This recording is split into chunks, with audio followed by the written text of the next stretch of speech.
High বন্ধুরা, আগের দিন আমি তোমাদের ধোসার জন্য পিনাট চাটনি দেখিয়েছিলাম, পিনাট চাটনি রেসিপি করে দেখিয়েছিলাম। আজকে দেখাবো মশলা ধোসার জন্য মশলা কিভাবে রেডি করতে হয়। দেখো, কড়াই বসিয়ে দিয়েছি গ্যাসে, আমি তাতে অল্প সাদা তেল দিয়েছি, তারপর সর্ষে ফোড়ন দিয়েছি। এবার দিয়ে দিচ্ছি যেটাকে উড়াদ ডাল বলে, মানে বিউলির ডাল, এখানে তোমরা চানার ডালই ইউজ করতে পারো। আর তারপরে দিয়ে দেবো একে একে শুকনো লঙ্কা আর কিছু পরিমাণ কারি পাতা। এটা দিয়ে আমরা ফোড়ন দিলাম। এবার এটাকে ভালোভাবে নাড়াচাড়া করে নেব।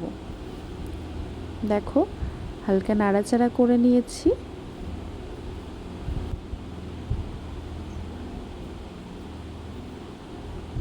দেখো, তারপর কুচিয়ে রাখা ধনে পাতা, কাঁচা লঙ্কা কুচি অ্যান্ড টমেটো কুচি অ্যান্ড পেঁয়াজ কুচি, এগুলোকে একে একে আমরা আবার দিয়ে দেবো কড়াইতে। একটু ভাজা ভাজা দেখো হয়ে গেছে। এরপর দিয়ে দেব পেঁয়াজ কুচি।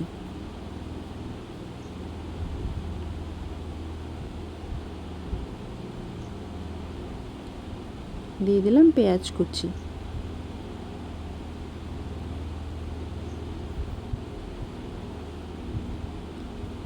এবার পেঁয়াজ কুচিটাকে আস্তে আস্তে নাড়াচাড়া করে এর মধ্যে একে একে সব দিয়ে দেব। এবার দিয়ে দেব টমেটো কুচি। দেখো, টমেটোগুলো দিয়ে দিলাম। একটা পরিমাণ মতো টমেটো আমি কুচিয়ে রেখেছিলাম, সেটা দিয়ে এবার ভালো করে নাড়াচাড়া করে নিচ্ছি।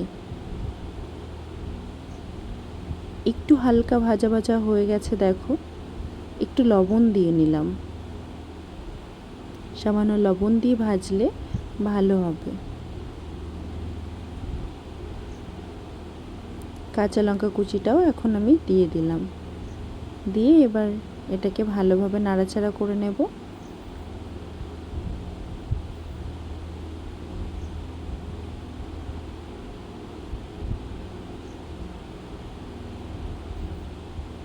দেখো, কালারটা দেখেছো, হালকা ভাজা ভাজা হয়ে গেছে।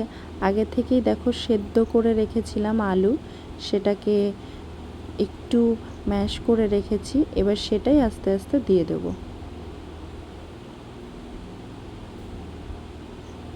দেখো, আস্তে আস্তে পুরো আলুটাকে আমি দিয়ে দিচ্ছি। এবার ভালোভাবে এটাকে এর সাথে মিশিয়ে নেব।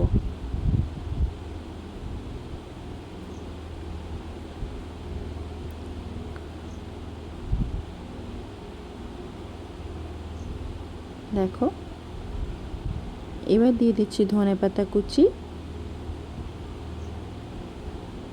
ফ্লেভারটা ভালো আসবে ধনেপাতা কুচি দিলে। এবার আবার ভালো করে নাড়াচাড়া করব।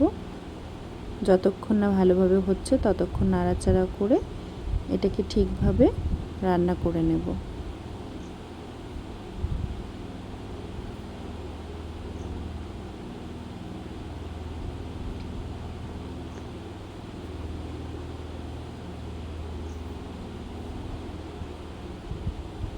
দেখো, প্রায় হয়ে এসেছে আমার মশলাটা। ধোসা বানানোর জন্য পারফেক্ট মশলা রেডি হয়ে যাচ্ছে।